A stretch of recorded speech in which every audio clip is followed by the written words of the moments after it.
चलो भाई, कहाँ तक पहुंचे थे?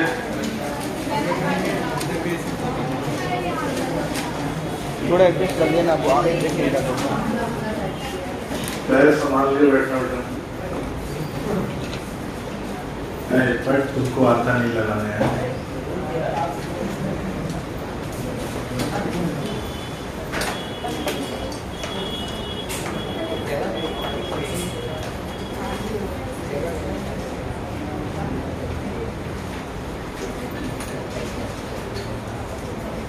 ट्रेनिंग में है क्या? एक्सपर्ट नहीं हुआ है, अभी अभी ज्वाइनिंग हुई है ना।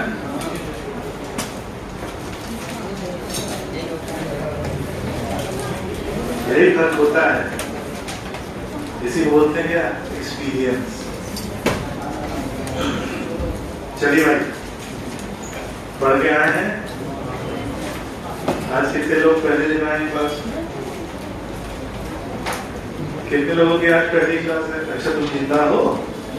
अच्छा, और कौन? ठीक है। देखो भैया, क्या होने जा रहा है नीट 2024 में और क्या होने जा रहा है नीट 2025 में, ध्यान से सुनना। कहानी सुननी है भाई। नीट 2024 600 के नीचे कॉलेज नहीं मिलेगा। पहली बात 24 किसी को। नीट 2024 600 के नीचे कॉलेज नहीं मिलेगा। और नीट 2025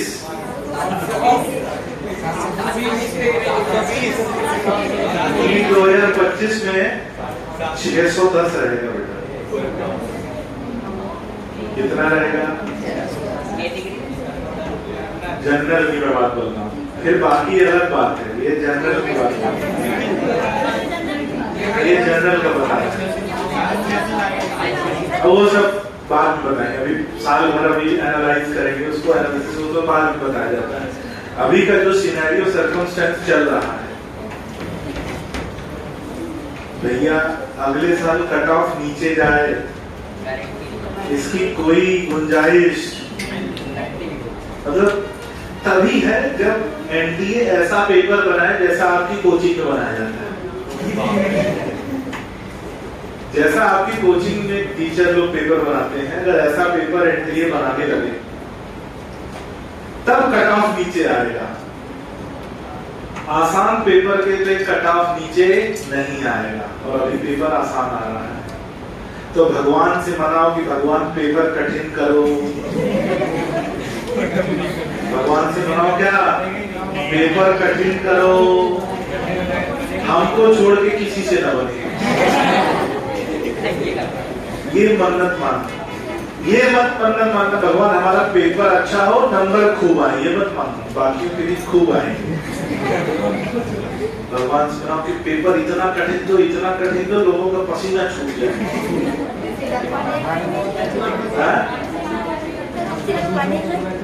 मेहनत करो,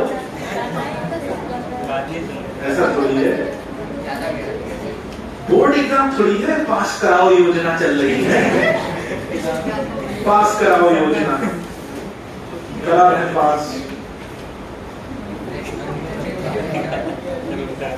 पास कराओ योजना, चलो बोर्ड बना लिए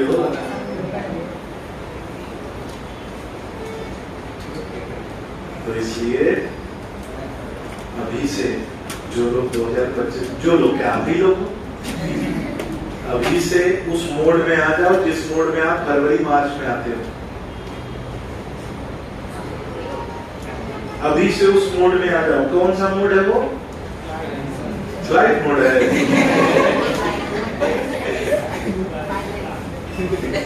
अभी जो लोग फरवरी मार्च में कौन से मोड में आते हो? ये क्या हो गया है, पढ़ रहे हैं, पढ़ा नहीं जा रहा है, याद कर रहे हैं, भूला जा रहा है, सर हमने तो कुछ नहीं पढ़ा, कुछ नहीं आता हमको, वो वाला जो मोड था। कि जितना पढ़ लो उतना ही भूलता है। अभी तुम लोग बैटरी सेवर मोड में चल रहे हो।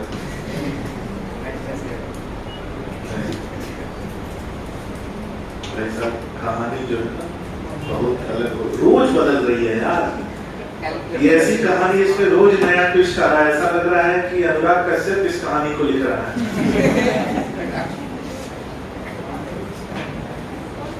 नीट मजाक हो गया। मतलब तुम न्यूज चैनल खोलो, इस समय पूरे भारत में केवल एक ही बात चल रही है, नीट। ऐसा लग रहा है कि नीट को इतना इसको तवज्जो दे दिया है। अब हम लोग को लगना क्या, हम लोग मतलब कोई और नीट पढ़ाते थे क्या? वो लोग कौन से नीट की बात कर रहे हैं, हम लोग कौन से नीट की बात कर रहे हैं। और न्यूज चैनल पे ना तो जिसको नीट का फुल फॉर्म भी नहीं मालूम होगा वो विशेषज्ञ बना हुआ है वहां पे।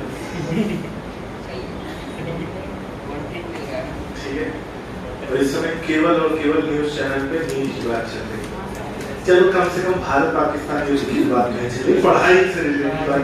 ये भी भारत देश का एक सौभाग्य है। ये भी भारत देश, मैं तुमको बता रहा हूँ, ध्यान से सुनो, बहुत रियलिस्टिक बात बता रहा हूँ। तुम आज अगर न्यूज चैनल, और इसको रिकॉर्ड पे डाल देना, ठीक है, ध्यान से सुनो। तुम आज से 1 साल पहले का न्यूज चैनल उठा लो, कोई भी चैनल, और उसमें जो भी प्रोग्राम चल रहा है उसको प्रोग्राम देखो। 2 ही 3 प्रोग्राम चलते हैं, भारत पाकिस्तान एक टॉपिक होता है, हिंदू मुस्लिम दूसरा टॉपिक होता है, तीसरा और कोई ऐसा पढ़ाई से रिलेटेड पहली बार न्यूज मीडिया चैनल पे डिस्कशन हो रहा है पढ़ाई से रिलेटेड। ये भारत के आने वाले उज्जवल भविष्य का बहुत बढ़िया संकेत है। अगर न्यूज चैनल परीक्षा से रिलेटेड बात करने लगे, परीक्षा से रिलेटेड, एग्जाम से रिलेटेड, पढ़ाई से रिलेटेड, कट ऑफ से रिलेटेड, तो ये कितनी अच्छी बात है। मतलब हमारा जो है भविष्य सही दिशा में जा रहा है। और इस समय हाँ बस पढ़ाई से रिलेटेड वही बात कर रहा है जो आगे बढ़। हम लोगों ने हृदय में क्या पढ़ा था? हृदय में होने वाले संवहन, कि भाई हृदय के अंदर जो सिग्नल जाते हैं, जो संवेदनाओं का संवहन होता है वो कैसे होता है, तो डायग्राम हमने देखा था और उसी को हमें नोट डाउन करना है। लिखने वाला लेखन कार्य हमारा बच गया था, लेखन कार्य थोड़ा सा लिखते हैं। तो लिखो कि मानव हृदय वायुजनिक होता है। लिख लिया है? अच्छा, ये कहानी शुरुआत वाली हो गई है। ऐसे नोड एबी नोड का पोजीशन लिख लिया है, ये नहीं लिखा है। तो लिखो कि हृदय में नोडल ऊतक, हृदय में नोडल ऊतक 2 प्रकार के होते हैं। हृदय में नोडल ऊतक 2 प्रकार के होते हैं।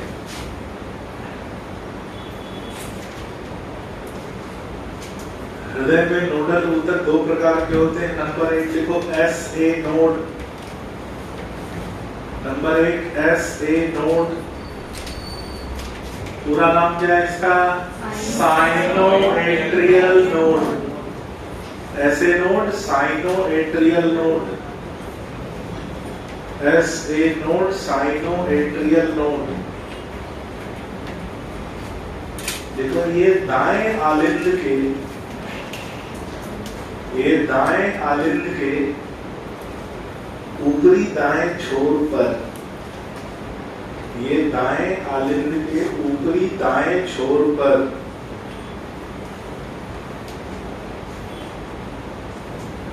ऊपरी दाएं छोर पर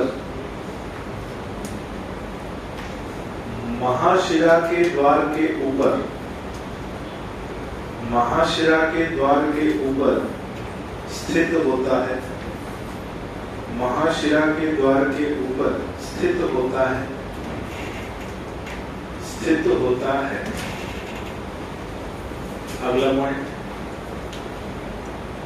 इसमें सक्रिय विभव उत्पन्न करने की क्षमता, इसमें सक्रिय विभव उत्पन्न करने की क्षमता, सक्रिय विभव उत्पन्न करने की क्षमता पाई जाती है। इसमें सक्रिय विभव उत्पन्न करने की क्षमता पाई जाती है, जिसकी दर 70 से 75 प्रति मिनट, जिसकी दर 70 से 75 प्रति मिनट, जिसकी दर 70 से 75 प्रति मिनट होती है, 70 से 75 प्रति मिनट होती है। अगला पॉइंट इसी के बारे में लिखेंगे।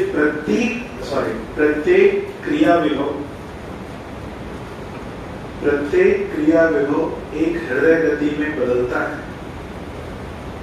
प्रत्येक क्रिया विभव एक हृदय गति में बदलता है। प्रत्येक क्रिया विभव एक हृदय गति में बदलता है। प्रत्येक क्रिया विभव एक हृदय गति में बदलता है, जिससे हृदय गति की दर भी, जिससे हृदय गति की दर भी 70 से 75 प्रति मिनट, हृदय गति की दर भी 70 से 75 प्रति मिनट पाई जाती है। हृदय गति की दर भी 70 से 75 प्रति मिनट पाई जाती है। ये किसकी बात हो रही है भाई? ऐसे नोड की। तो ये हृदय गति को उत्पन्न करता है और इसलिए इसे पेस मेकर कहा जाता है। तो लिखो, ये हृदय गति को उत्पन्न करता है, ये हृदय गति को उत्पन्न करता है, इसलिए इसे, ये हृदय गति को उत्पन्न करता है, इसलिए इसे पेस मेकर, इसलिए इसे पेस मेकर कहा जाता है, इसलिए इसे पेस मेकर कहा जाता है। दूसरा लिखो, एवी नोड।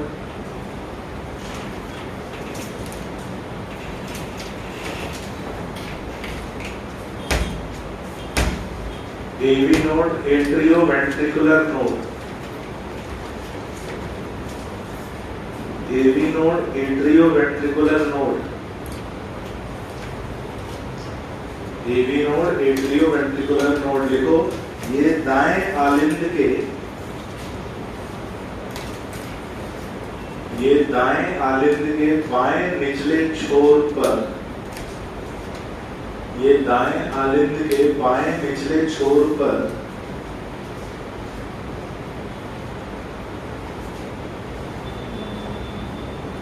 अंतर्निलय पट्टी में धसा हुआ पाया जाता है। अंतर्निलय पट्टी में धसा हुआ पाया जाता है। अंतर्निलय पट्टी में धसा हुआ पाया जाता है। कौन पाया जाता है भाई? AV node. अंतर्निलय पट्टी में धसा हुआ पाया जाता है। ठीक है, अब ध्यान से सुनो। ये ऐसे नोड से जो सिग्नल आता है उस सिग्नल में देरी करता है। क्या करता है? देरी। आने वाले सिग्नल में देरी करता है, जिससे लयबद्ध हृदय गति पाई जाती है।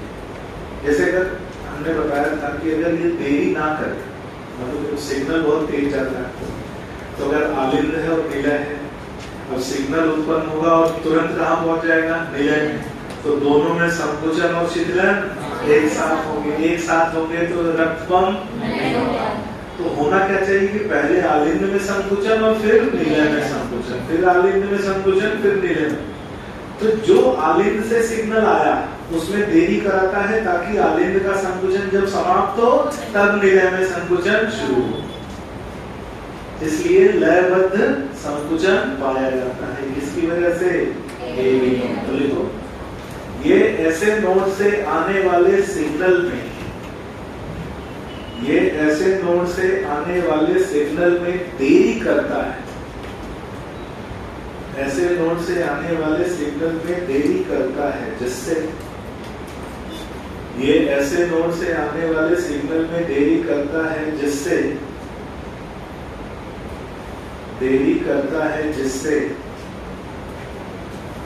हृदय गति लयबद्ध होती है, जिससे हृदय गति लयबद्ध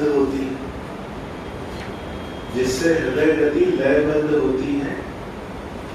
तो ये हृदय गति को क्या करता है, नियमित बनाए रखने का काम करता है, और इसीलिए इसे पेस सेटर कहा जाता है। देखो, ये हृदय गति को नियमित बनाता है, ये हृदय गति को नियमित बनाता है,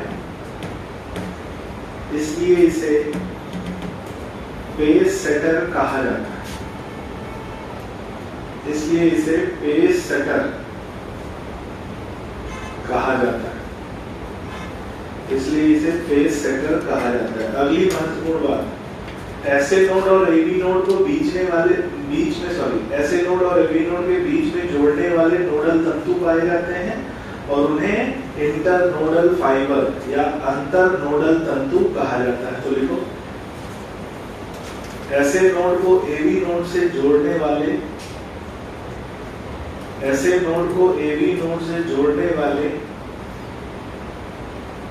तंतु पाए जाते हैं।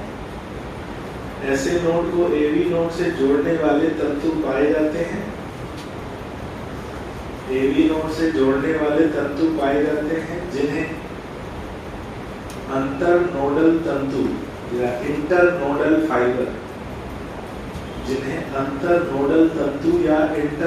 फाइबर कहते हैं। इंटरनोडल फाइबर या अंतर नोडल तंतु कहते हैं। अब डायग्राम तो देखो, आपको याद आएगा कि एबी नोड से तंतुओं का एक बंडल अंतर निलय पट्टी में जाता है, उसे कहते हैं बंडल ऑफ हिस।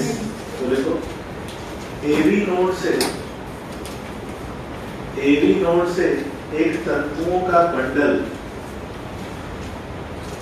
अंतर निलय पट्टी में प्रवेश करता है। एबी नोड से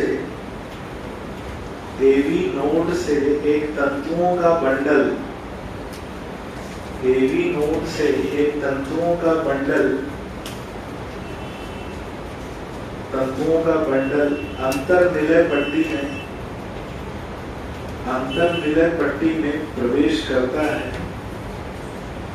अंतर निलय पट्टी में प्रवेश करता है, जिसे बंडल ऑफ हिस, डायग्राम देखेंगे याद आएगा, जिसे बंडल ऑफ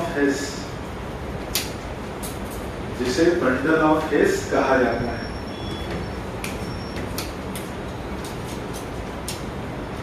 इसकी दो शाखाएं बनती हैं,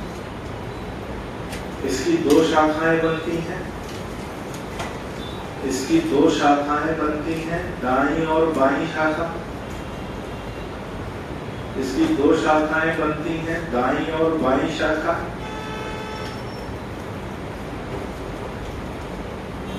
दाईं और बाईं शाखा जो अलग अलग निलय की भित्ति में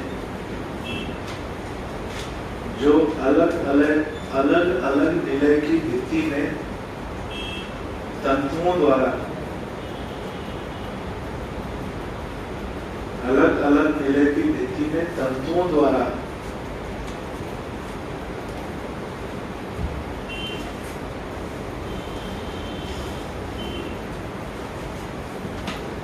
ऐसा अपन लिखा, जो लिखा ना, जो उसको लिखो जिनका, जो की जगह लिखो जिनका अलग अलग निलय की भित्तियों में या अलग अलग निलय की भित्ति में तंतुओं द्वारा विस्तार होता है, यानी फैलती है, तंतुओं द्वारा विस्तार होता है। तो बंडल, शाखा और तंतुओं को संयुक्त रूप से पुर्किंजे फाइबर कहा जाता है। देखो, बंडल ऑफ हिस, अगला पॉइंट स्टार लगा के लिखना है इस पे, बंडल ऑफ हिस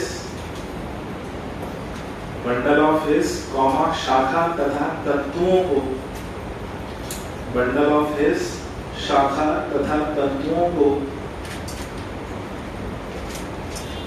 संयुक्त रूप से पुरकिंजे फाइबर, संयुक्त रूप से पुरकिंजे फाइबर, पुरकिंजे फाइबर कहा जाता है, पुरकिंजे फाइबर कहा जाता है, पुरकिंजे फाइबर कहा जाता है। ठीक है। अब बात आती कि यदि ऐसा हो कि ऐसे नोड सामान्य रूप से काम ना करें तो हृदय गति में क्या होगा, बीच बीच में हृदय गति गायब हो जाएगी, बीच बीच में हृदय गति गायब हो जाएगी। कैसी गायब हो जाएगी? जैसे आदमी बूढ़ा हो जाए, बुढ़ापे बहुत सी चीजें भूल जाता है, वैसे अगर हृदय बूढ़ा हो जाए तो बुढ़ापे में हृदय गति भी बीच बीच में भूल जाता है।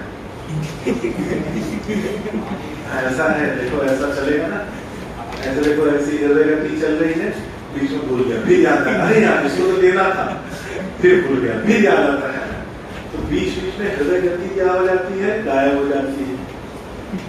इसको बोलते हैं कार्डियक एरिथमिया।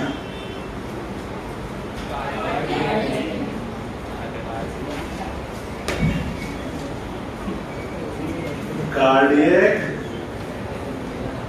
एरिथमिया याद रहे? नहीं याद रहे, क्योंकि यहीं पर काम आएगा। तो मान लो अगर बीच बीच में ऐसे हृदय गति गायब हो गई, यानी ऐसे नोड ठीक से काम नहीं कर रहा, तो क्या करते हैं, आर्टिफिशियल पेसमेकर, एक कृत्रिम पेसमेकर जो है हृदय के बाहरी भित्ति पर बाहर से लगाते हैं, ठीक उसी स्थान पर जहां अंदर ऐसे नोड है उसी के बाहर एक कृत्रिम उपकरण चिपकाते हैं जिसका नाम है पेसमेकर या आर्टिफिशियल पेसमेकर। अब वो पेसमेकर क्या करता है, एक निश्चित समय अंतराल में एक निश्चित तीव्रता वाला करंट उत्पन्न करता है। क्या उत्पन्न करता है? करंट। और वो करंट कहाँ पहुंचता है? ऐसे नोड से कहाँ पहुंचता है? एबी नोड से कहाँ पहुंचेगा? Bundle of his, bundle of his से उसकी शाखाओं में और शाखाओं से तत्वों में। लेकिन उसको बढ़ा कम नहीं कर सकते। मतलब समझो, जो बाहर से उपकरण लगा है उसकी दर निश्चित है, इसी दर पे काम करेगा, तीव्रता भी निश्चित।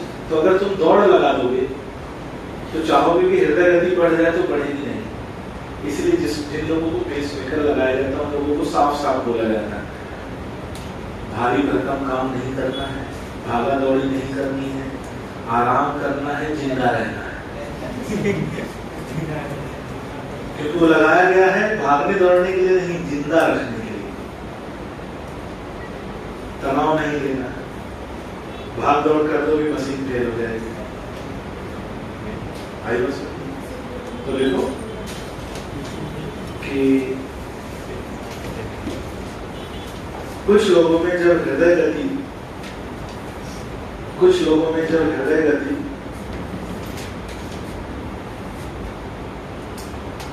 असामान्य होती है,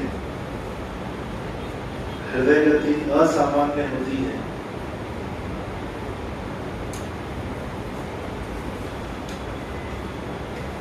तो एक कृत्रिम पेसमेकर,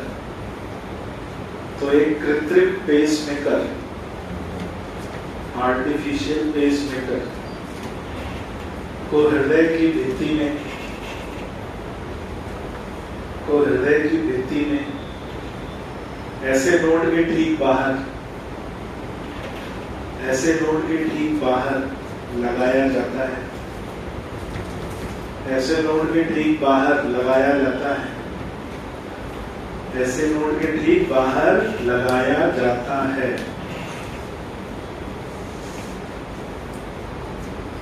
जो ऐसे नोड की तरह काम करता है, जो ऐसे नोड की तरह काम करता है, जो ऐसे नोड की तरह काम करता है और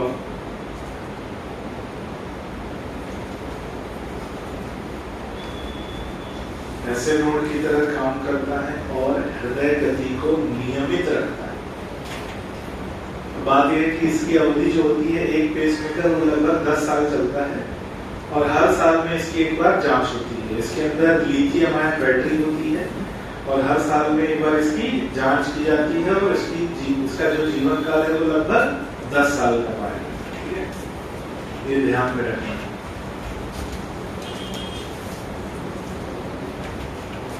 अगली घड़ी डालो, हृदय की क्रियाओं का नियंत्रण।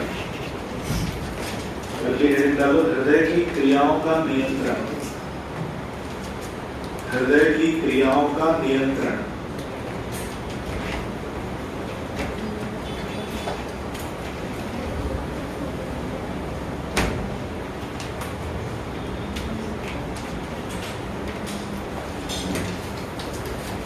हृदय की क्रियाओं का नियंत्रण।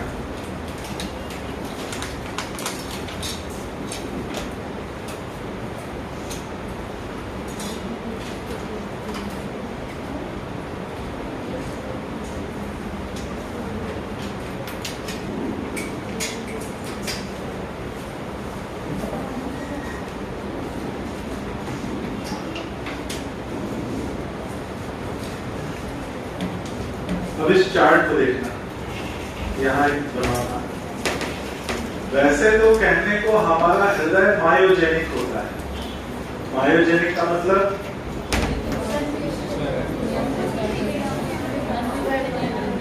कि ये हृदय का जो पूरा कंट्रोल है, नियंत्रण है, वो हृदय की पेशियां ही करती है।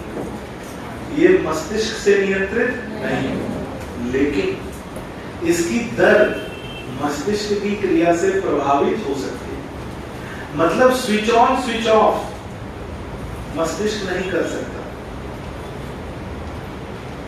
स्विच ऑन स्विच ऑफ हृदय की पेशियां खुद करती है, लेकिन कम ज्यादा करने की क्षमता मस्तिष्क में पाई जाती है। इसकी दर को बढ़ाना है या कम करना है, तो कम ज्यादा करने की क्षमता मस्तिष्क में होती है, जिसको हम लोग यहाँ पर डिस्कस करेंगे। तो लिखो कि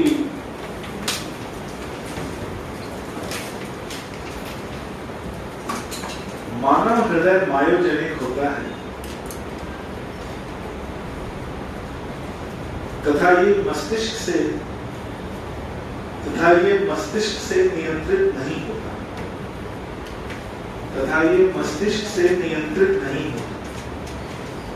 कहां से नियंत्रित नहीं होता?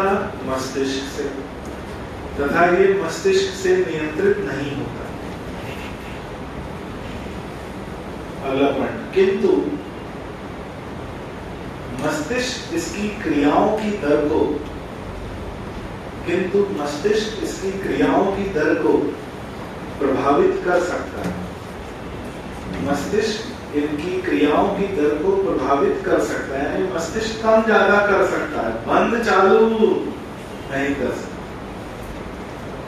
क्रियाओं की दर को प्रभावित कर सकता है। देखो, मस्तिष्क में कुछ विशेष न्यूरॉन पाए जाते हैं।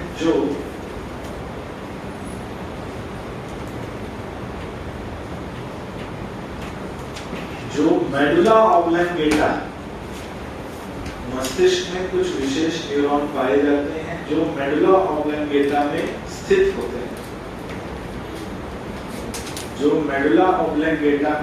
होते हैं। हमारे पश्च मस्तिष्क का एक भाग है मेडुला ऑब्लंगेटा, जो मेडुला ऑब्लंगेटा में स्थित होते हैं। अब ध्यान से सुना, मेडुला ऑब्लंगेटा क्रियाओं को नियंत्रित करता है जिस तंत्रिका तंत्र द्वारा, उसे कहते हैं स्वायत्त तंत्रिका तंत्र। क्या बोलते हैं? स्वायत्त तंत्रिका तंत्र या ऑटोनॉमिक नर्वस सिस्टम। वो अपने आप काम करता है, इसलिए नाम पड़ा स्वायत्त तंत्रिका तंत्र। लिखो कि मेडुला ऑब्लंगेटा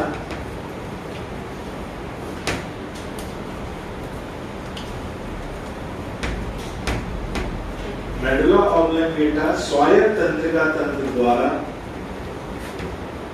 मेडुला ऑब्लोंगेटा स्वायत्त तंत्रिका तंत्र यानी ऑटोनॉमिक नर्वस सिस्टम, एएनएस लिख लेना। स्वायत्त तंत्रिका तंत्र एएनएस द्वारा, स्वायत्त तंत्रिका तंत्र या एएनएस द्वारा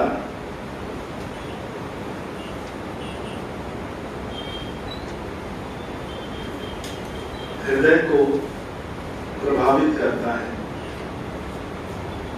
स्वायत्त तंत्रिका तंत्र द्वारा हृदय को प्रभावित करता है, हृदय को प्रभावित करता है। ध्यान देने वाली बात क्या बेटा, ये जो स्वायत्त तंत्रिका तंत्र है हमारे शरीर या हमारे तंत्रिका तंत्र का वह भाग जो अपने आप काम करता है। कैसे काम करता है? अपने आप। जैसे गर्मी लगे तो पसीना पूछ के आता है कि अपने आप आता है? अपने आप। कहीं कोचिंग छोड़ के बंक मारने गए हो, पिताजी ने देख लिया है तो डर पूछ के लगेगा कि अपने आप लगेगा? पूछ के लगेगा। हाँ भाई, कैसे लगेगा? अपने आप। हाँ, हमको भी लगा है, लग चुका है डर। तो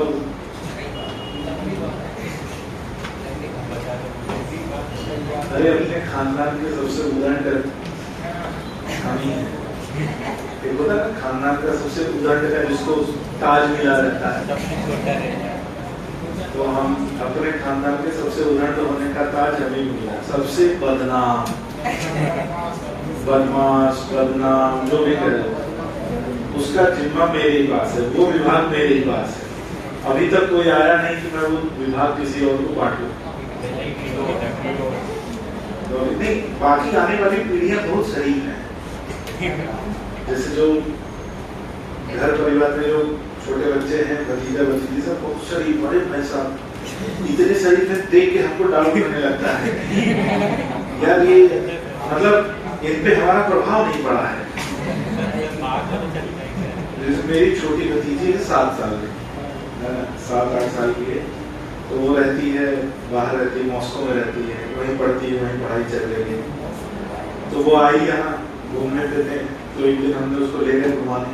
तो हमने कहा घुमाने, इसको थोड़ा सनरूफ से बाहर ऐसे खड़ा कर दी। उसको घर आई, अपनी मम्मी जब शिकायत कर दी। क्या बोलती है? हमको सीट बेल्ट नहीं लगानी थी।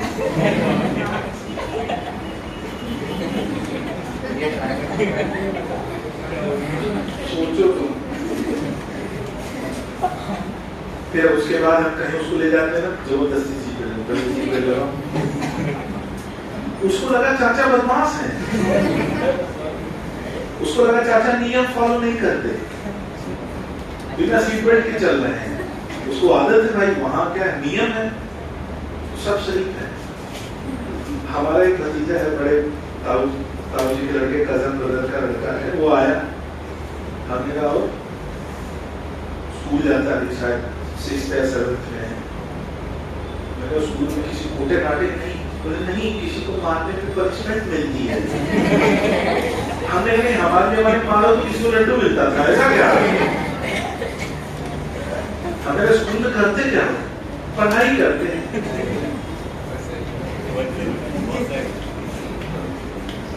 नाक कटवा दिया इसने चाचा का।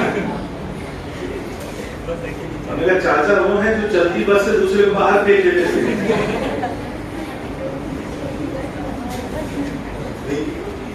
हम स्कूल जाते थे, नहीं जब घर वाले तो भेज देते थे, ठीक है। तो जब जाते थे तो हम 2-3 बार हम रेस्ट्रिक्टेड हो चुके हैं स्कूल से, 2-2 महीने के लिए। एक बार, ज्यादातर यही होता था, लड़ाई झगड़ा। एक बार एक को चलती बस से बाहर फेंक दिया, एक बार एक का सिर कांच में लड़ा दिया तो टूट गया, तो 2 महीने के लिए सस्पेंड हो गए। स्कूल में खूब पिटाई हुई हमारी। प्रिंसिपल हमारी बड़ी स्ट्रिक्ट थी, ऐसे स्टेज पे बुला के पीटा था। उसी दिन से स्टेज पे जाने की आदत पड़ी। हमने यहाँ से देखो तो सब अच्छा लगता है, सब छोटे छोटे। उसी दिन से, उस दिन जब हम गए थे मार खाने स्टेज में, 11वीं में थे, उस समय तक 11वीं में थे। 2 महीने के लिए सस्पेंड हो गए।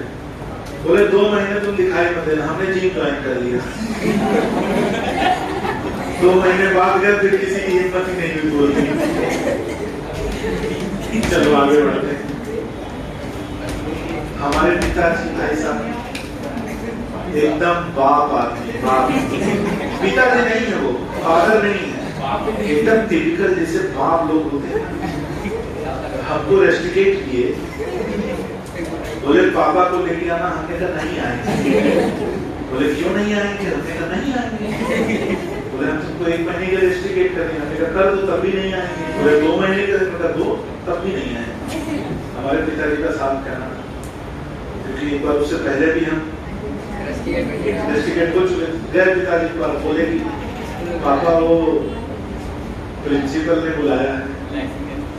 बोले कि अवार्ड देने के लिए बुलाया नहीं, बोला अच्छा तुम्हारे ऐसे। बोले प्रिंसिपल ने बुलाया, क्यों बुलाया? वो गलती हो गई। क्या गलती हो गई? वो एक को मार दिए। हम नहीं जाएंगे, साले कांड करो तो गाली सुने हम। पिताजी हमारे कभी स्कूल नहीं गए, नेवर।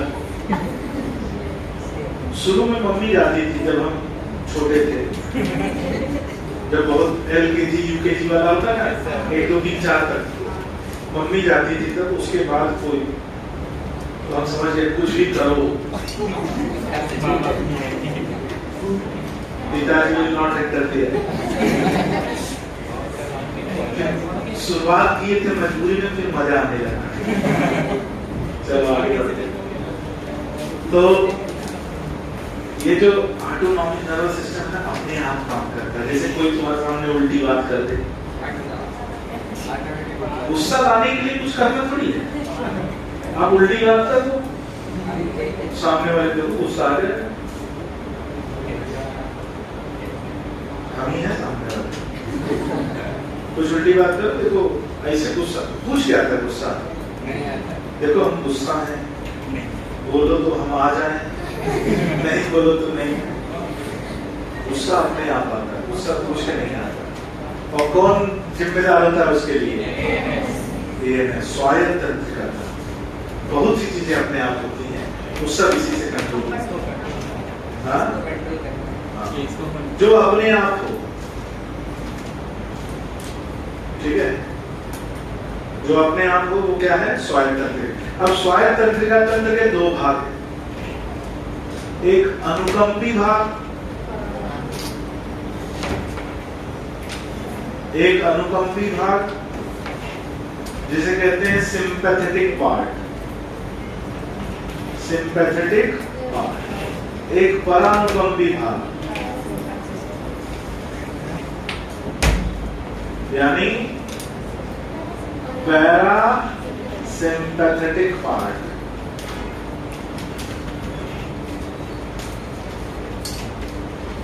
लिखिएगा कोई नहीं, लिख बोला, किसने बोला लिखेंगे? पहले समझो। अनुकंपी भाग क्या करेगा? ये हृदय गति को बढ़ाएगा। किसकी दर को बढ़ाएगा? हृदय गति की दर को बढ़ाता है कौन? अनुकंपी भाग। एक काम करेगा। दूसरा काम ये क्या करेगा? संकुचन की तीव्रता, इसको भी 2 काम करता है। एक हृदय गति की दर को बढ़ाता है और दूसरा संकुचन की तीव्रता को बढ़ाता है, और इन दोनों की वजह से संवहन क्षमता बढ़ जाती है। संवहन क्षमता मतलब कार्डियक आउटपुट, याद आ रहा है? 1 मिनट में हृदय जितना रक्त पंप करता है उसे संवहन क्षमता कहते हैं, याद है? पिछले जन्म में पढ़ा था आप लोग। संवहन क्षमता CO, कार्डियक आउटपुट, ये 2 काम होते हैं, याद रहेगा? इस पर 10 स्टार लगा लेना बेटा, यही पूछता है। अब इधर आ जाओ, परानुकंपी की बात करें, ये क्या करता है? हृदय गति को कम करता है, हृदय गति को कम करता है। और दूसरा, सिग्नल के संवहन में मतलब सिग्नल के संवहन को धीमा करता है। जो ऐसे नोड से सिग्नल आ रहा है उस सिग्नल के संवहन को धीमा करता है। तो लिखेंगे सिग्नल के संवहन को धीमा धीमा करता है, और इन दोनों क्रियाओं से संवहन क्षमता कम हो जाती है। याद रखना, अनुकंपी हृदय पर क्या काम करेगा और परानुकंपी हृदय पर क्या काम करेगा। अनुकंपी हृदय गति की दर को बढ़ा रहा है और संकुचन की तीव्रता को बढ़ा रहा है, जिससे क्या बढ़ रही है, संवहन क्षमता। बढ़ने और कम होने के कारण दो एक हैं और दो अलग अलग हैं। कम हो रहा कैसे, हृदय गति को कम कर रहा है और सिग्नल के संवहन को धीमा करता है, जिससे संवहन क्षमता कम हो।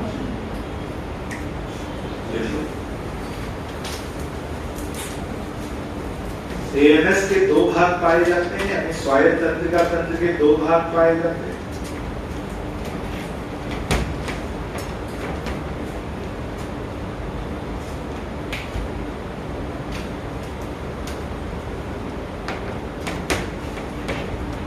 ये बीच वाला ऐसे चल रहा है कि नहीं, पता नहीं, बंद है। ऐसा क्यों लग रहा है कि गर्मी आज ज्यादा हमें लग रही, तो ही लोगों को सुबह से लाइट नहीं थी, सुबह नहीं थी, केमिस्ट्री क्लास में बिना लाइट के बैठे थे।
लिखिए एक पॉइंट और,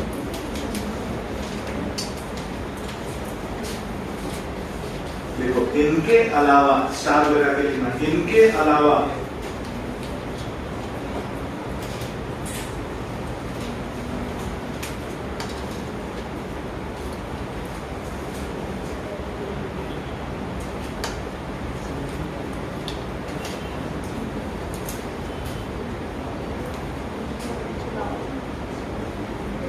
इनके अलावा एड्रिनल ग्रंथि के मेडुला भाग से, इनके अलावा एड्रिनल ग्रंथि के मेडुला भाग से,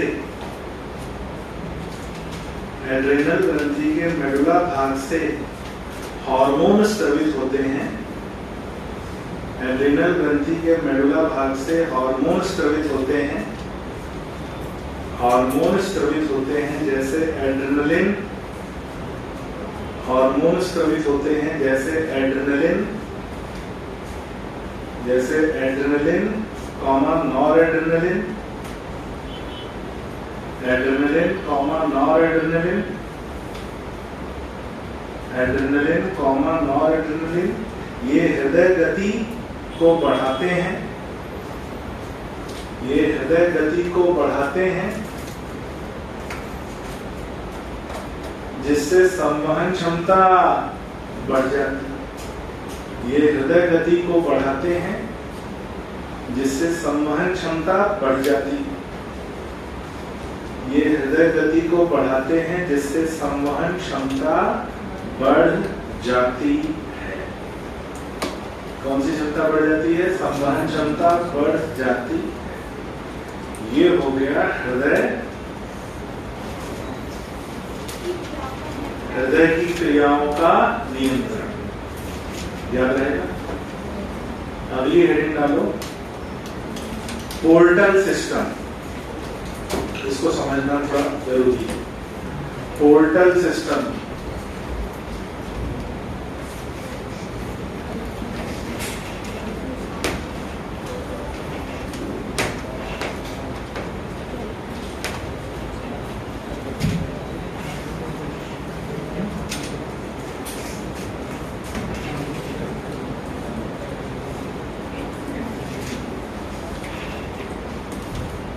ध्यान से सुनिए। हिंदी में बोलते हैं इसे निवाहिका तंत्र। पोर्टल सिस्टम या निवाहिका तंत्र।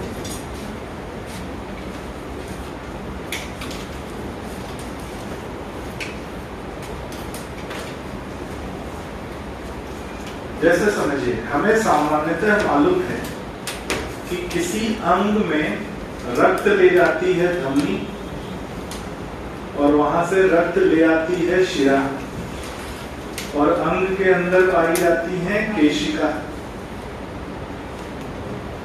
क्या पाई जाती है? केशिका। तो ये हो गई क्या? धमनी। ये हो गई शिरा। इसमें कौन सा रक्त जाएगा? ऑक्सीकृत रक्त। और निकलेगा कौन सा? अनऑक्सीकृत रक्त। ऐसा पाया जाता है। और ये मान लो ये है अंग ए, कोई भी अंग हो सकता है जिसमें ऑक्सीकृत रक्त जा रहा है और अनऑक्सीकृत रक्त निकल रहा है। ऐसी व्यवस्था सामान्यतः किसी भी अंग के साथ पाई जाती है, फेफड़ों को छोड़कर। ऐसी व्यवस्था किसी भी अंग के साथ पाई जाती है, किसको छोड़कर? फेफड़ों को छोड़कर।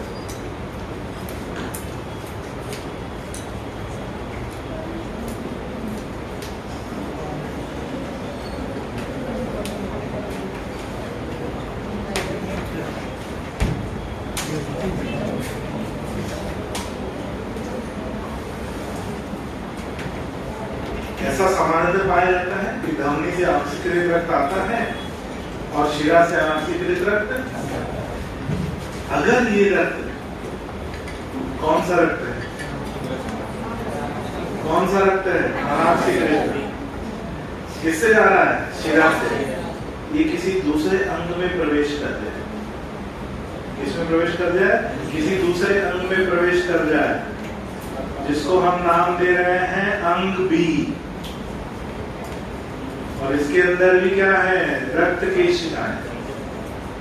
कौन सा रक्त है ये? अनऑक्सीकृत रक्त जाएगा और निकलेगा कौन सा? अनऑक्सीकृत रक्त ही निकलेगा। किससे? शिरा से। अगर कहीं ऐसी व्यवस्था बनती है बच्चों, अगर कहीं ऐसी व्यवस्था बन जाए, ये देखो कि शिरा अनऑक्सीकृत रक्त लेकर आ रही है और फिर शिरा अनऑक्सीकृत रक्त लेकर जा रही है, तो इसे क्या कहेंगे? अब हमारे शरीर में और हमारे सिलेबस में जो है उसकी बात करें।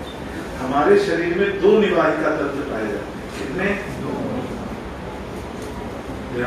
हमारे शरीर में दो निवाहिका तंत्र पाए जाते हैं। अगर हम मानव की बात करें,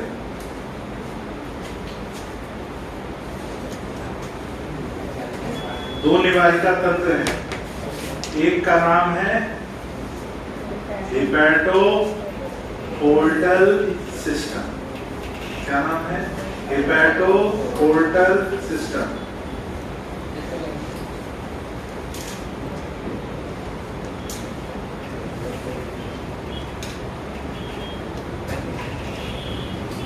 हेपेटो पोर्टल सिस्टम। अब इसमें दो अंग हैं, ए और बी। ए की जगह होता है लीवर, सॉरी, ए की जगह होता है पाचन तंत्र। कौन होता है? और बी की जगह होता है यकृत यानी लीवर। तो पाचन तंत्र से एक शिरा निकलती है जो कहां जाती है? लीवर में। वो शिरा कौन है? यकृत निवाहिका शिरा। क्या नाम है?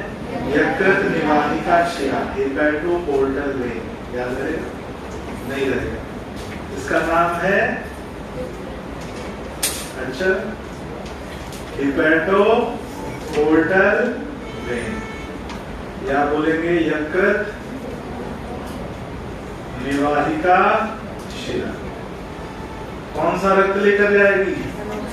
और इस तंत्र को क्या कहते हैं? हेपेटोपोर्टल सिस्टम। दूसरा,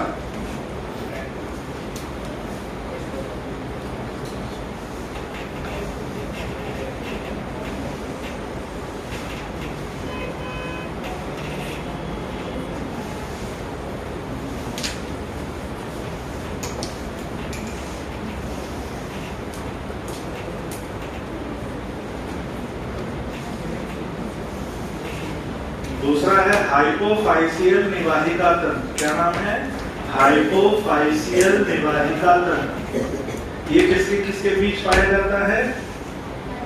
इसमें अंग ए का काम करेगा कौन? हाइपोथैलेमस। कौन करेगा? हाइपोथैलेमस।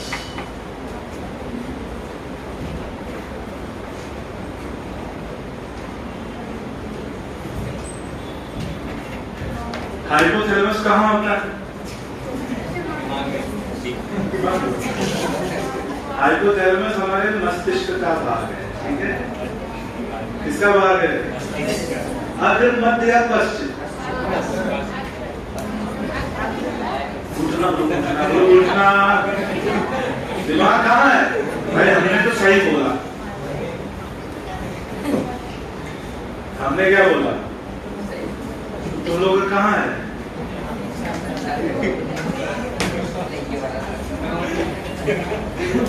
बोले तुम्हें 4 बादाम लो, रात को भिगो, सुबह छिलका निकालो, छिलके को खा जाओ, 2 बादाम की मालिश बाएं घुटने पे, 2 बादाम की मालिश दाएं घुटने, धीरे धीरे मालिश करो।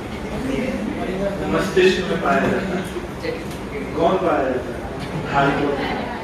और यहाँ से रक्त जाता है कहाँ पर? पीयूष ग्रंथि, अग्र पीयूष ग्रंथि में। कहाँ जाता है? अग्र पीयूष ग्रंथि।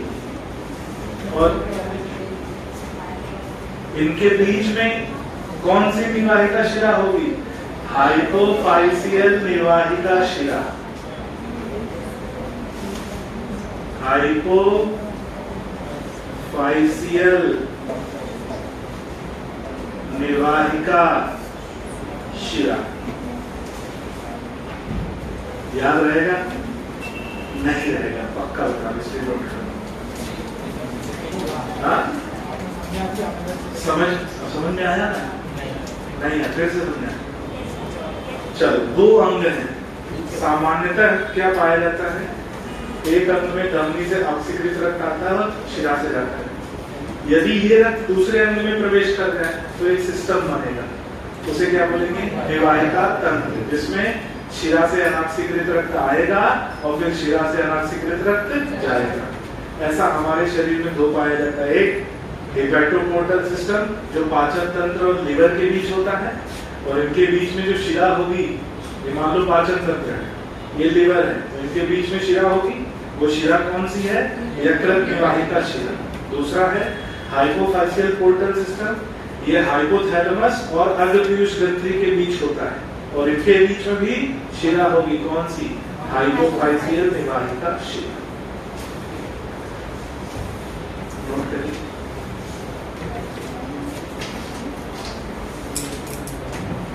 और अभी पढ़े लिखे लोगों से एक क्वेश्चन आ रहा है।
क्लियर?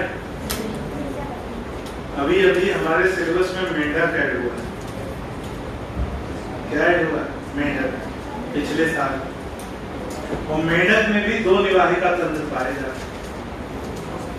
और कौन कौन होते हैं और कहां कहां होते हैं, ये बड़ा एक बढ़िया क्वेश्चन है जो कि आप लोगों से अभी पूछा जाएगा। तो जो पढ़े लिखे लोग हैं थोड़ा अपने घुटने पर जोर डालें। पढ़े लिखे का मतलब जो 1 साल कम से कम पिछले साल पढ़ चुके हैं ना? हाँ, घुटने पे जोर डालिए, बताइए।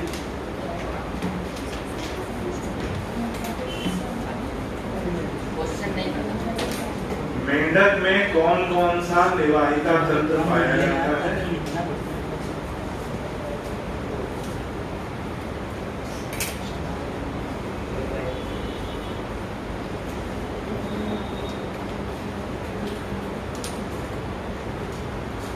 अब मैं आप लोगों को एक सच्चाई बताता हूँ, थोड़ा इस सच्चाई को स्वीकार करना। मध्य प्रदेश और अगर दूसरे प्रदेश से तुलना करें तो एक अभी तक हमारे पास एक प्रॉफिट था, एक फायदा था, अभी भी है, एक फायदा था। क्या हो रहा था कि जैसे दूसरे प्रदेश की अगर हम बात करें, सपोज करो मुख्यतः 3 प्रदेश की बात करें, राजस्थान, उत्तर प्रदेश, बिहार, बंगाल की भी बात करें, तो इन 3-4 प्रदेश में क्या होता है, ऑल इंडिया का कट ऑफ और नीट का कट ऑफ, मतलब स्टेट का कट ऑफ और ऑल इंडिया का कट ऑफ अंतर रहता है।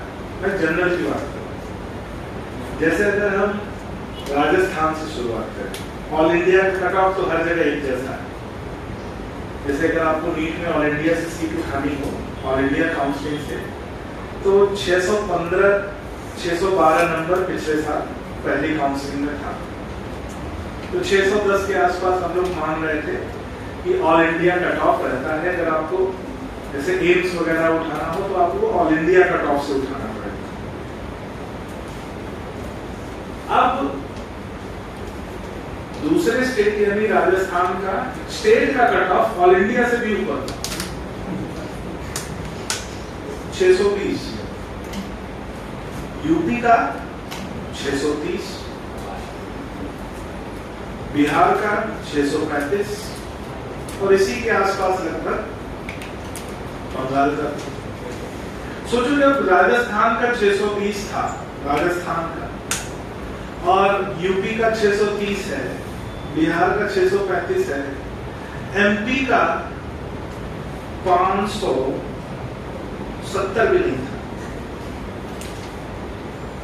एमपी का कट ऑफ 570 भी नहीं था। एमपी का 568, 568। तो अगर उन्हें अपने स्टेट में कॉलेज चाहिए, उन्हें लाने पड़ते हैं 635। हमें अपने स्टेट में कॉलेज चाहिए, हमें लाने पड़ेंगे 570। अभी तक फायदा था, अब थोड़ा ये फायदा कम हो गया है। इसलिए नहीं कम हुआ है कि कुछ बाहर से लोग आए हैं, इसलिए कम हुआ है कि यहीं का पढ़ाई का स्तर बढ़ा है और कट ऑफ ऊपर जा रहा है। अभी भी उनसे नीचे है, उनकी बराबरी में हम अभी भी नहीं है। बहुत ज्यादा अभी भी जाएगा तो 600 जाएगा, लेकिन उनका कट ऑफ 640 चला गया है। जो 630 था, जैसे राजस्थान लगभग इस साल 630 पे मिलेगा, यूपी में अगर चाहिए 640 पे मिलेगा, ये उनका कट ऑफ है। और अभी भी हमारा 600 जाएगा, तो अभी भी हम 40 नंबर, लेकिन अपने बीते हुए कल से तुलना मत करें, क्योंकि बीते हुए कल से हम आगे चले जाएंगे।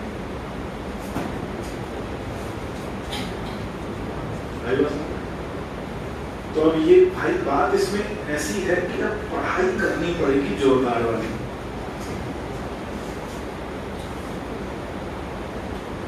कैसी करनी पड़ेगी? जरा सी भी लापरवाही, अभी तक क्या था, थोड़ा सा पढ़ लो, अनुशासन में रहो, सेलेक्ट हो जाओ। अब क्या है, खूब पढ़ो लेकिन अनुशासन में रहो, तभी सिलेक्शन हो। पढ़ाई में अनुशासन बहुत जरूरी है।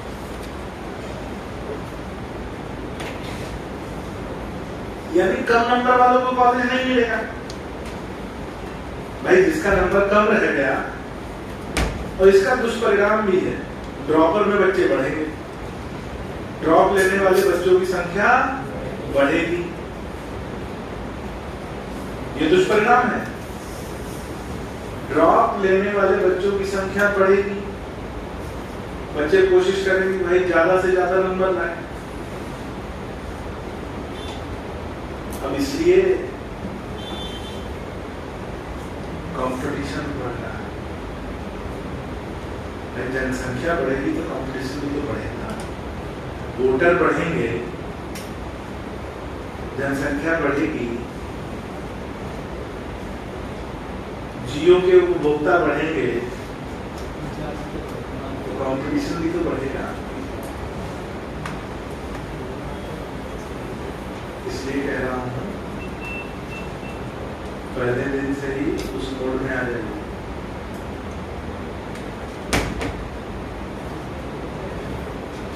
तगड़ा वाला कंपटीशन।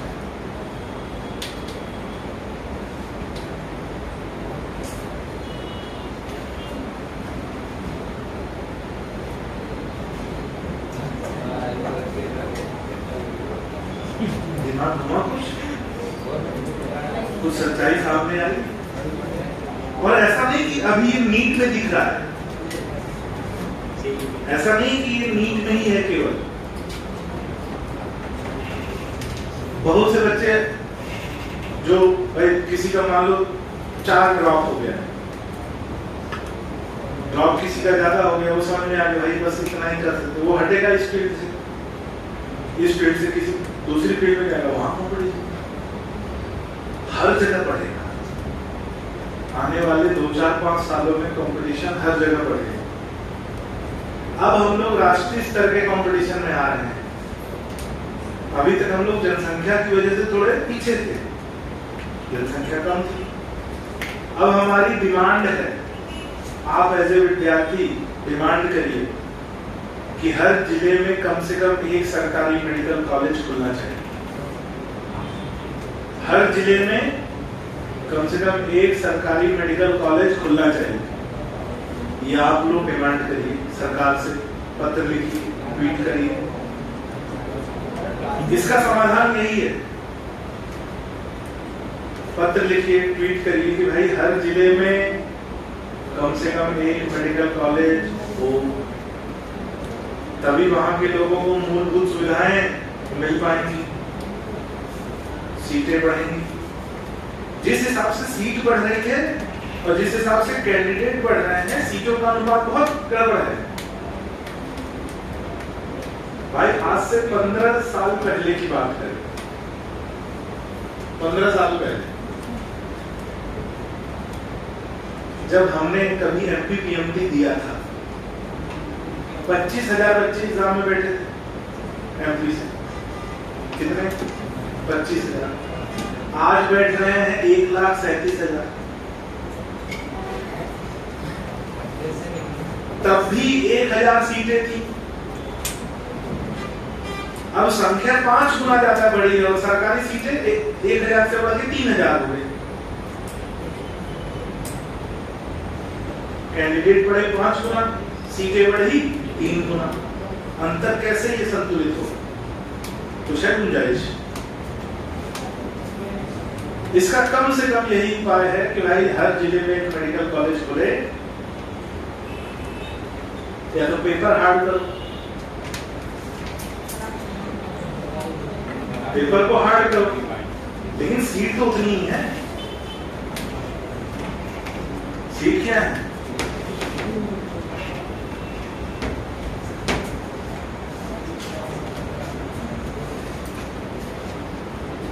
बना लिया। देखो मेंढक में भी 2 निर्वाहिका तंत्र पाए जाते हैं। कुछ बच्चे बड़े आश्चर्य से देख रहे हैं मेरी तरफ, सर क्या बता रहे हैं?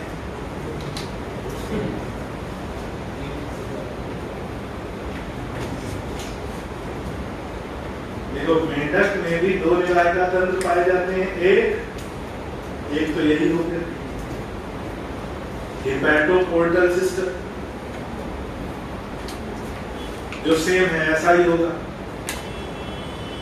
एक हेपेटोपोर्टल सिस्टम, दूसरा लिखो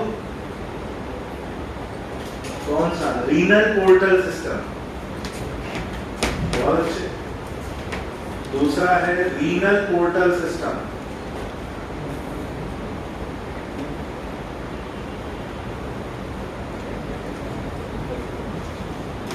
रीनल पोर्टल सिस्टम। अब ये रीनल पोर्टल सिस्टम क्या करता है भाई, ये शरीर के निचले भाग से रक्त को किडनी तक लाता है। ये शरीर के निचले भाग से, रीनल पोर्टल सिस्टम के बारे में तो ये शरीर के निचले भाग से, ये शरीर के निचले भाग से रक्त को, ये शरीर के निचले भाग से रक्त को किडनी तक लाता है। शरीर के निचले भाग से रक्त को किडनी तक लाता है, रक्त को किडनी तक लाता है। भाई बात समझे? ये हो गया रीनल पोर्टल सिस्टम। अगली हेडिंग कर लो डिसऑर्डर।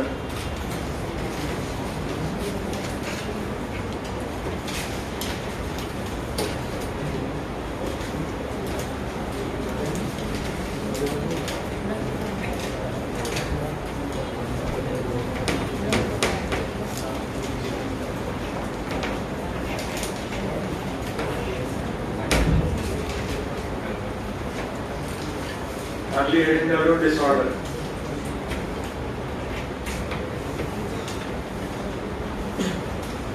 डिसऑर्डर मतलब संवहन तंत्र से संबंधित रोग, ठीक है, रक्त संवहन तंत्र से संबंधित रोग डिसऑर्डर। और इसमें पहला जो डिसऑर्डर है उसके नाम के लिए जगह खाली छोड़ो, पहले उसको समझते हैं। ये मान लो एक रक्त वाहिका है और इसके अंदर रक्त प्रवाहित हो रहा है। ये इसकी भित्ति है और अंदर खाली जगह जिसे हम कहते हैं ल्यूमेन। अब रक्त वाहिका में क्या प्रवाहित होता है, रक्त प्रवाहित होता है। अब मान लीजिए किसी व्यक्ति के शरीर में कोलेस्ट्रॉल का स्तर बढ़ जाए। किसका स्तर? तो वो कोलेस्ट्रॉल जो होगा रक्त में ही घूम रहा होगा और घूमते घूमते रक्त की भित्ति में एकत्रित होने लगेगा, जमा होने लगेगा। अब उस रक्त के मतलब कोलेस्ट्रॉल के साथ साथ वसा भी जमा हो सकता है, लिपिड भी जमा हो सकता है और कैल्शियम भी जमा हो सकता है। अब ये सब जमा हो गए और अगर ये सब जमा हो गए तो उसे फिर बोलते हैं कैलकुलस। क्या बोलते हैं? कैलकुलस। कोलेस्ट्रॉल, उसके साथ साथ कौन एकत्रित हो सकता है? वसा, लिपिड तथा कैल्शियम। केवल कोलेस्ट्रॉल भी हो सकता है, 2 भी हो सकते हैं, 3 भी हो सकते हैं, लेकिन ये कहाँ एकत्रित हुए हैं? रक्त वाहिका के ल्यूमेन में। अब ये क्या करेंगे? ब्लॉकेज कर देंगे।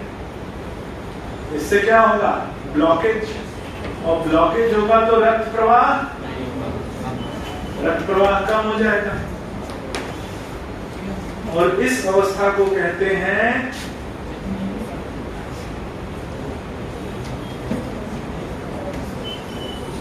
क्या बोलते हैं?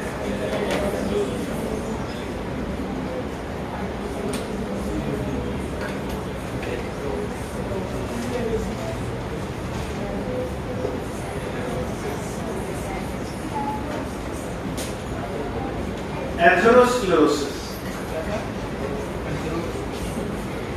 एथेरोस्क्लेरोसिस, एरिथ्रो नहीं, एथेरोस्क्लेरोसिस याद रहेगा। तो हेडिंग डालिए एथेरोस्क्लेरोसिस, ये डायग्राम बनाइए और लिखिए।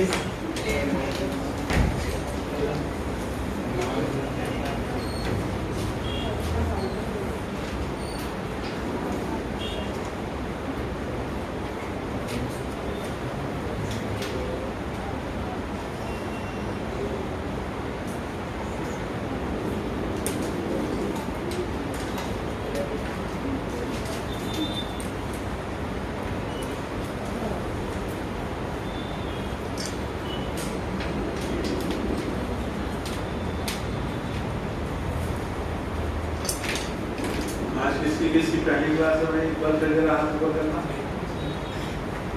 आज तुम लोगों की पहली क्लास है और इस चैप्टर की आखिरी क्लास है।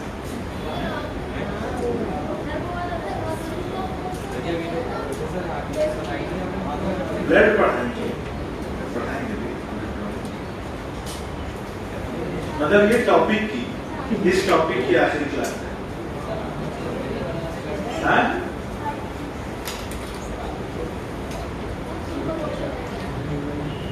ब्लड रह गया है।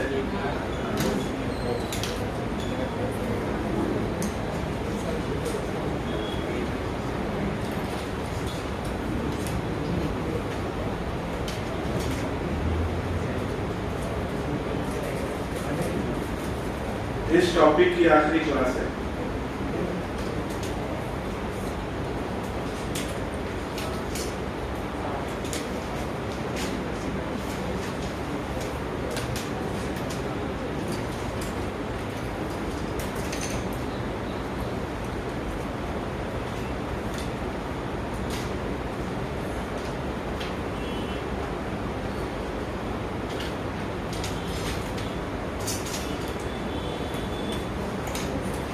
बन गया?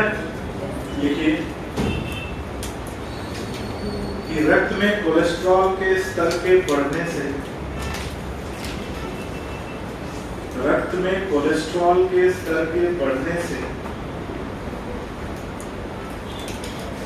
रक्त में कोलेस्ट्रॉल के स्तर के बढ़ने से, किसके स्तर के बढ़ने से? कोलेस्ट्रॉल।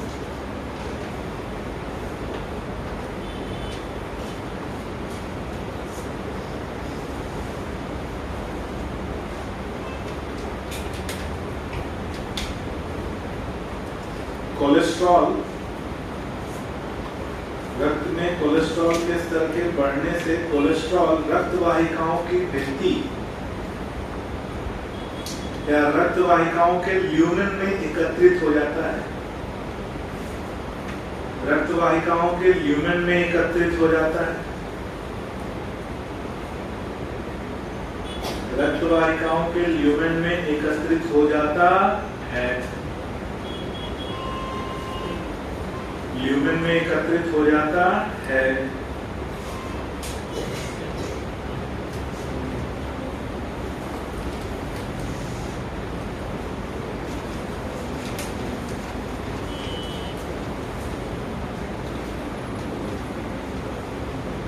रक्त वाहिकाओं के ल्यूमेन में एकत्रित हो जाता है, जिसके साथ वसा, लिपिड तथा कैल्शियम भी,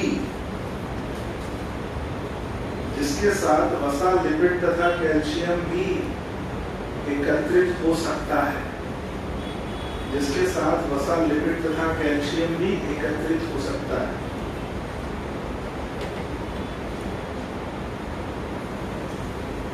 ये ब्लॉकेज उत्पन्न कराते हैं, ये ब्लॉकेज उत्पन्न कराते हैं, ये ब्लॉकेज उत्पन्न कराते हैं तथा ये ब्लॉकेज उत्पन्न कराते हैं तथा रक्त प्रवाह को कम करते हैं। ये ब्लॉकेज उत्पन्न कराते हैं तथा रक्त प्रवाह को कम करते हैं। ब्लॉकेज उत्पन्न कराते हैं तथा रक्त प्रवाह को कम करते हैं। इस अवस्था को एथेरोस्क्लेरोसिस कहा जाता है। इस अवस्था को एथेरोस्क्लेरोसिस कहा जाता है। एथेरोस्क्लेरोसिस कहा जाता है।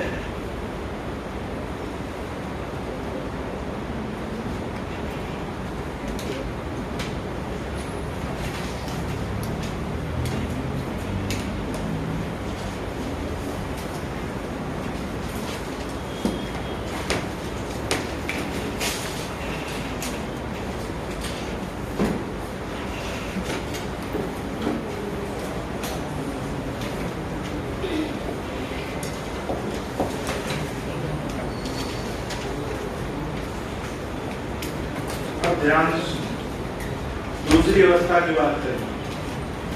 ये रक्त वाहिका है, उसमें रक्त प्रवाहित हो रहा है और रक्त में कैल्शियम का स्तर बढ़ा हुआ है। किसका स्तर? यदि कैल्शियम का स्तर बढ़ा हुआ है तो वो कैल्शियम रक्त से निकलकर रक्त वाहिका की भित्ति में एकत्रित होने लगता है। कहाँ एकत्रित होने लगता है? रक्त वाहिका की भित्ति में, इसकी दीवारों में एकत्रित होने लगेगा, जिससे क्या होगा? इसकी भित्ति कठोर हो जाएगी। क्या हो जाएगी? हार्ड हो जाएगी। और ऐसे में अब क्या होगा? मान लो हृदय से रक्त आ रहा है, तो जब हृदय से रक्त तेज प्रवाह से आता है तो रक्त वाहिका थोड़ी सी फैल जाती है उस प्रवाह की वजह से। अब ये जब ये कठोर हो जाएगी तो क्या ये फैल पाएगी? और फैलेगी नहीं तो रक्त प्रवाह को और बढ़ा देगी, यानी इसकी वजह से ब्लड प्रेशर, और इस अवस्था को कहते हैं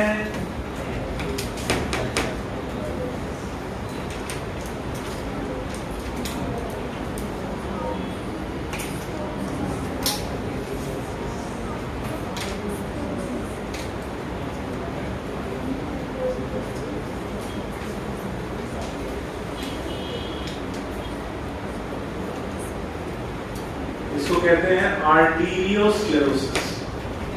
क्या बोलते हैं? आर्टीरियोस्क्लेरोसिस। तो नाम दो हैं, मिलते जुलते हैं, कंफ्यूज नहीं होना है, दोनों में अलग घटनाएं हो रही हैं। अभी हम लोग बात करेंगे दोनों घटनाओं, ठीक है? तो हेडिंग डालो आर्टीरियोस्क्लेरोसिस। Arteriosclerosis, arteriosclerosis.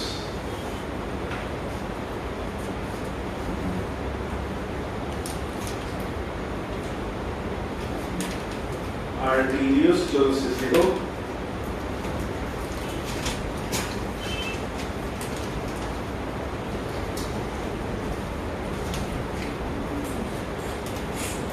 रक्त में कैल्शियम स्तर के बढ़ने से, रक्त में कैल्शियम स्तर के बढ़ने से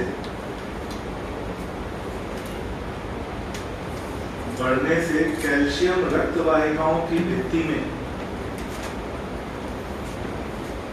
बढ़ने से कैल्शियम रक्त वाहिकाओं की भित्ति में, कैल्शियम रक्त वाहिकाओं की भित्ति में एकत्रित, रक्त वाहिकाओं की भित्ति में एकत्रित होने लगता है, रक्त वाहिकाओं की भित्ति में एकत्रित होने लगता है,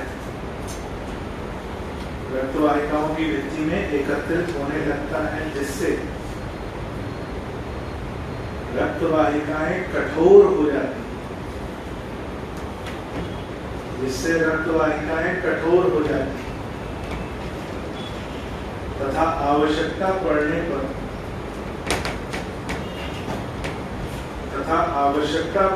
पर रक्त प्रवाह से,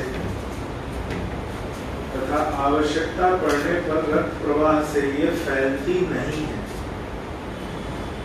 आवश्यकता पड़ने पर रक्त प्रवाह से ये फैलती नहीं है, आवश्यकता पड़ने पर रक्त प्रवाह से ये फैलती नहीं है, ठीक है? और रक्तदाब को बढ़ाती है, और रक्तदाब को बढ़ाती है, और रक्तदाब को बढ़ाती है। इस अवस्था को, रक्तदाब को बढ़ाती है, इस अवस्था को आर्टीरियोस्क्लेरोसिस, इस अवस्था को आर्टीरियोस्क्लेरोसिस कहा जाता है, इस अवस्था को आर्टीरियोस्क्लेरोसिस कहा जाता है, इस अवस्था को आर्टीरियोस्क्लेरोसिस कहा जाता है, ठीक है? अब सुनो, अब मान लो किसी भी कारण से ब्लॉकेज हुआ और हृदय की पेशी में जो रक्त आ रहा था, तो ब्लॉकेज की वजह से, इससे पहले वाली अवस्था, ब्लॉकेज की वजह से वो रक्त प्रवाह क्या हो जाएगा? कम हो जाएगा। ब्लॉकेज की वजह से रक्त प्रवाह कम हो गया, और रक्त प्रवाह कम होने से हृदय की पेशियों में तेजी से अचानक दर्द उठेगा। अचानक उठा हुआ मतलब अचानक उठा हुआ तेज दर्द हृदय में महसूस होगा और उस अवस्था को कहते हैं एंजाइना पेक्टोरिस। क्या बोलते हैं? Angina pectoris. अगली अवस्था लिखेंगे, तीसरा डिसऑर्डर जो है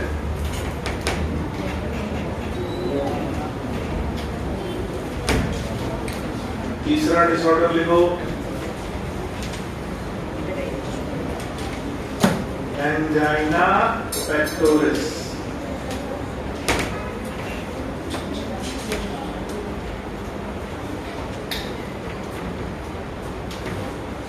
देखो, रक्त प्रवाह के कम होने से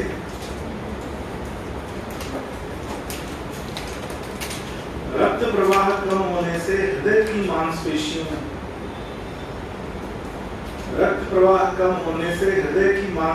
में अचानक तीव्र पीड़ा उत्पन्न होती है। रक्त प्रवाह कम होने से हृदय की मांसपेशियों में अचानक तीव्र पीड़ा उत्पन्न होती है, जिसे एंजाइना पेक्टोरिस कहा जाता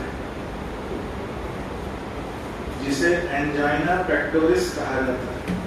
अब दो बातों को अंडरलाइन करना है। पहला, रक्त प्रवाह के कम होने से, पहला अंडरलाइन करना है रक्त प्रवाह के कम होने से। दूसरा शब्द जो अंडरलाइन करना है, अचानक तीव्र पीड़ा। अचानक तीव्र पीड़ा, ये दो शब्दों को, क्योंकि ये ऐसा आएगा, क्वेश्चन दे दिया, ऑप्शन दे दिया, पहचानना है कि क्या सही है इससे, या मैच द कॉलम में दे देगा। ऐसे करके तो क्या होगा, अचानक से दर्द होगा, तो वो दर्द जो होगा अचानक से, वो क्या कहलाएगा? Angina pectoris. अब याद है, ध्यान से सुना, यदि एथेरोस्क्लेरोसिस, आपको नहीं लिखा ना, एथेरोस्क्लेरोसिस की वजह से हृदय की रक्त वाहिकाओं में ब्लॉकेज होता है, तो उस अवस्था को कोरोनरी आर्टरी डिजीज या सीएडी कहते हैं। अगला रोग लिखो, सीएडी या coronary artery disease. CAD, coronary artery disease.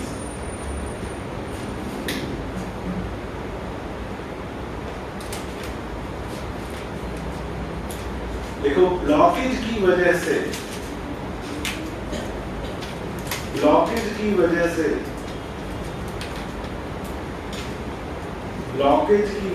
यदि हृदय की रक्त वाहिका, और हृदय की रक्त वाहिका कौन है? कोरोनरी धमनी।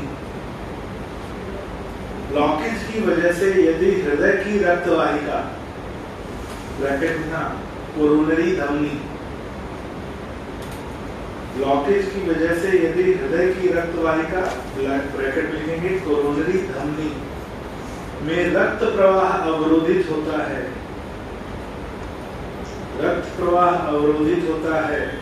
तो उसे सीएडी अवरोधित होता है, तो उसे सीएडी मतलब कोरोनरी आर्टरी डिजीज कहा जाता है, तो उसे सीएडी कोरोनरी आर्टरी डिजीज कहा जाता है।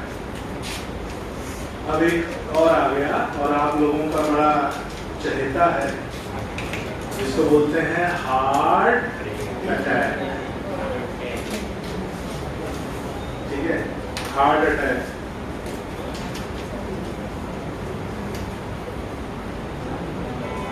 अगला लिखो, हृदयाघात। ऐसे सही शब्द है हार्ट अटैक लिखना, हार्ट अटैक मतलब समझो,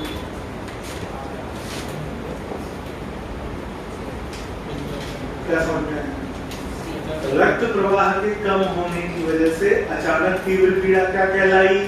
एंजाइना पेक्टोरिस। और उसी रक्त प्रवाह के कम होने की वजह से ऑक्सीजन की सप्लाई भी क्या हो जाएगी? कम हो जाएगी, और हृदय की पेशियां नष्ट होने लगेंगी। उस अवस्था को कहते हैं हार्ट है। इसका कारण क्या होगा? एंजाइना पेक्टोरिस इसका एक कारण हो सकता है। तो देखो यहाँ पर थोड़ा सा ट्विस्ट है, जो बताऊंगा और उसको अंडरलाइन करना, फिर मैच करना। लिखो कि रक्त प्रवाह तथा ऑक्सीजन सप्लाई, रक्त प्रवाह तथा ऑक्सीजन सप्लाई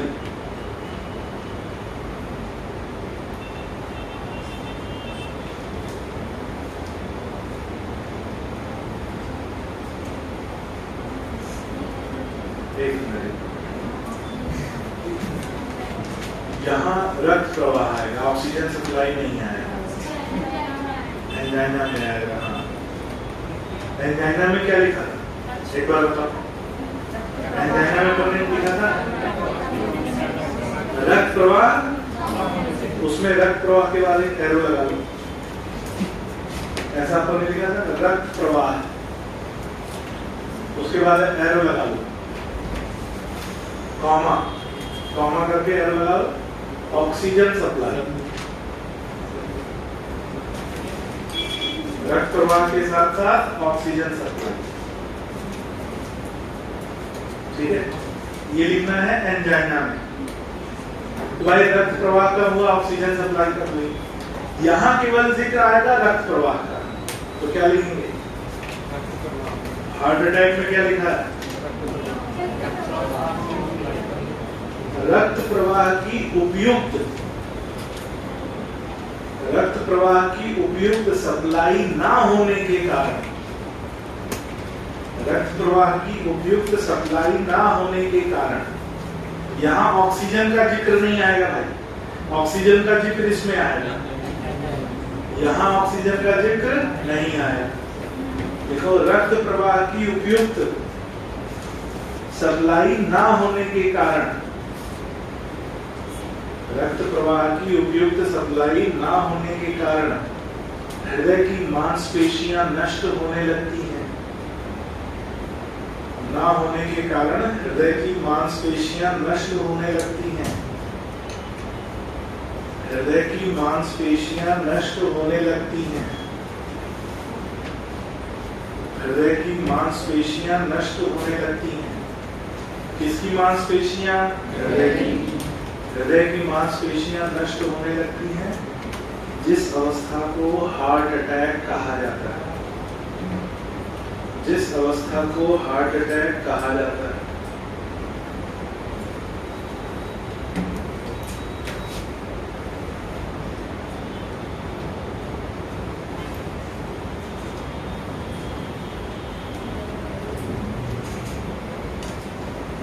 इसे और क्या बोलते हैं बेटा? इसका एक और नाम है मायोकार्डियल इन्फेक्शन या एमआई भी कहा जाता है। देखो इसे एमआई या मायोकार्डियल इन्फेक्शन, इसे एमआई या मायोकार्डियल इन्फेक्शन भी कहा जाता है, इसे एमआई या मायोकार्डियल इन्फेक्शन भी कहा जाता है, इसे एमआई या मायोकार्डियल इन्फेक्शन भी कहा जाता है। 5 के बाद आ जाओ 6।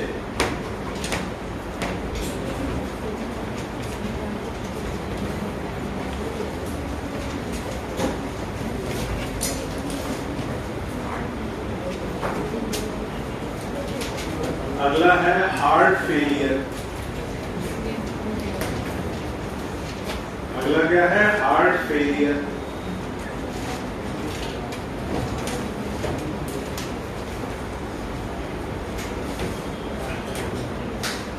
हार्ट फेलियर, ध्यान से सुनना। यदि हमारा हृदय शरीर को उतना रक्त पंप नहीं कर पा रहा है जितनी शरीर को आवश्यकता है, यानी कार्डियक आउटपुट उतना नहीं है, सम्मान क्षमता उतनी नहीं है जितनी शरीर को जरूरी है। शरीर को जरूरी कितना? 5 लीटर, और शरीर पंप कर रहा है 4 लीटर। तो शरीर की आवश्यकता पूरा करने में हृदय क्या हो गया? फेल हो गया, और इस अवस्था को कहते हैं हार्ट फेलियर। तो देखो, यदि हृदय द्वारा पंप होने वाला रक्त, यदि हृदय द्वारा पंप होने वाला रक्त, यदि हृदय द्वारा पंप होने वाला रक्त शरीर की यदि हृदय द्वारा पंप होने वाला रक्त शरीर की आवश्यकता यदि हृदय द्वारा पंप होने वाला रक्त शरीर की आवश्यकता को पूरा ना कर पाए शरीर की आवश्यकता को पूरा ना कर पाए तो उस अवस्था को हार्ट फेलियर कहते हैं।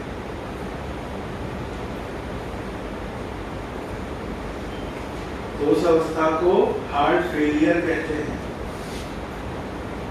इसका एक कारण निमोनिया भी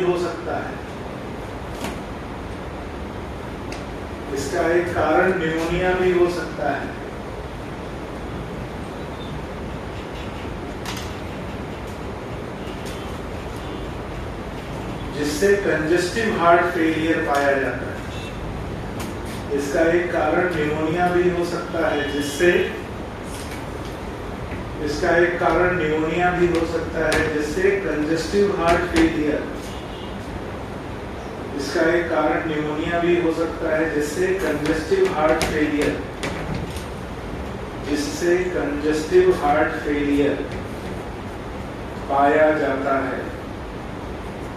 जिससे कंजेस्टिव हार्ट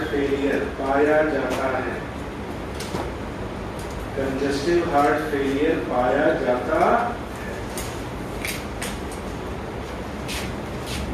इसका एक कारण और कौन हो सकता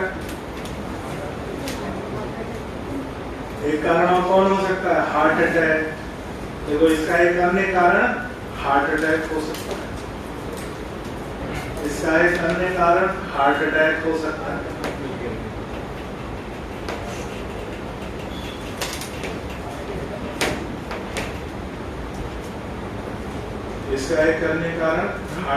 सकता है। अगला लिखो, कार्डियक अरेस्ट। अगला है कार्डियक अरेस्ट।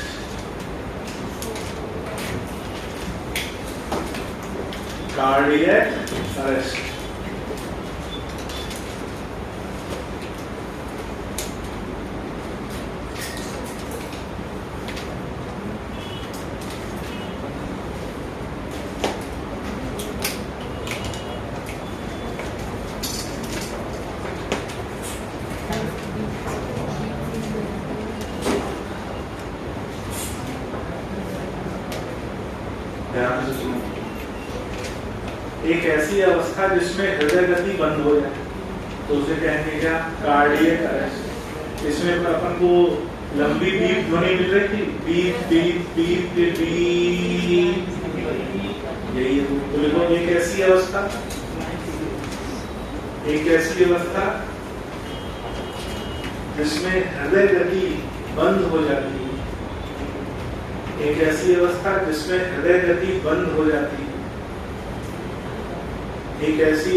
जिसमें हृदय गति बंद हो जाती है। उसे कार्डियक अरेस्ट कहते हैं।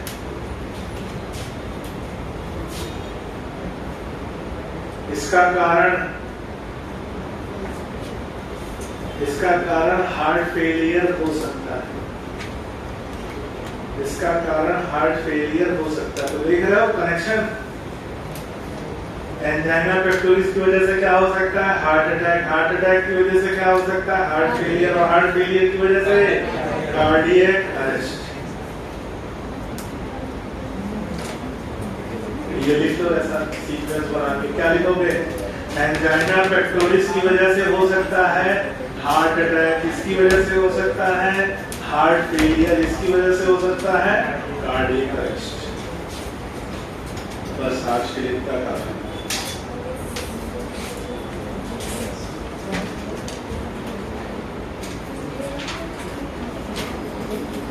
ठीक है,